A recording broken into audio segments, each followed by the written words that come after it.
Hi, let's talk about some ways that we can use YouTube for learning English, especially for learning vocabulary or for listening. No, vocabulary, listening vocabulary, or for reading vocabulary. But one thing about YouTube is that it has many of the videos have captions, and you can turn the captions off or on by clicking on the CC button. Also, there may be subtitles or captions in many different languages, and you can change the size and the background color of the captions as well.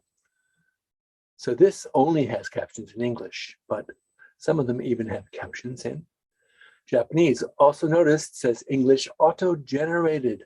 Auto-generated captions are captions that are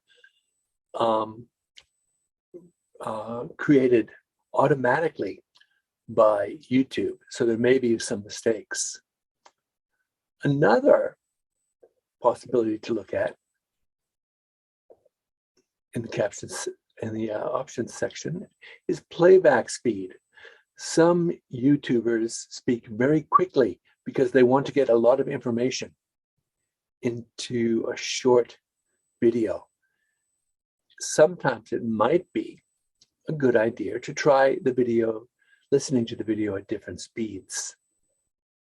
So you can change the playback speed.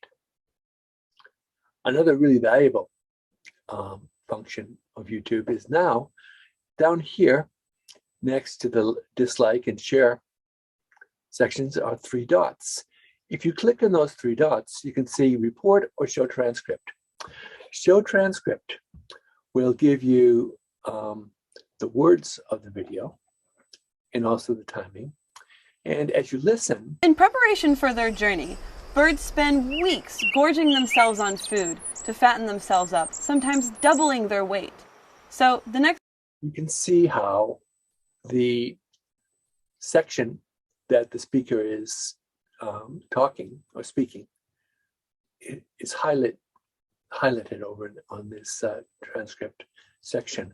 Also, if you want to practice pronunciation, you can go back by clicking on a different area. That's like the average sized man losing 2 pounds per hour just walking around. That's like the average sized man losing 2 pounds per hour just walking around. That's like the average sized man losing 2 pounds per hour just walking around. Because flying for long distance. So YouTube has a lot of resources. Also, if you look on the top, we can see for the transcript, it says toggle timestamps. If we take the timestamps out and we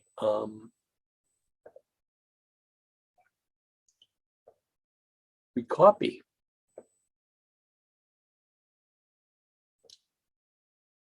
this, we can use another application.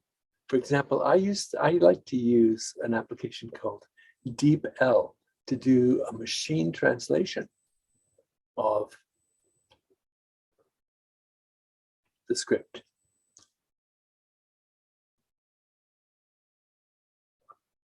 And it takes a little bit of time, but you can see that we have the Japanese. So this could be a very, very valuable tool for learning English pronunciation, for reading, for vocabulary. Also, we have TED Talks. And TED, here's another video about birds. And TED has transcript, read transcript. You can see we can toggle it on and off in the same way. A local professor determined the weapon was African in origin. It was an essential clue in a mystery that plagued scientists for centuries.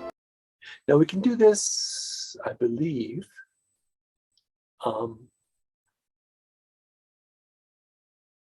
can see we have,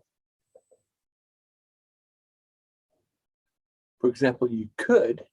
The seasonal disappearance of birds, and then flew over 2,500 kilometers, and then flew over 2,500 kilometers to the Count's castle.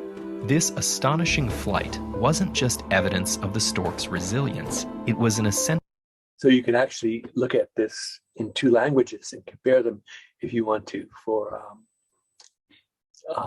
translation as well as pronunciation. And this will also help you to find sort of the meaning of phrases or idioms that are in the talks. Now, TED Talks are usually not auto-translated. They're not usually auto-captioned. So there's a good chance that the translation has been checked by a human being, and it gives you a little bit of a higher level of interaction.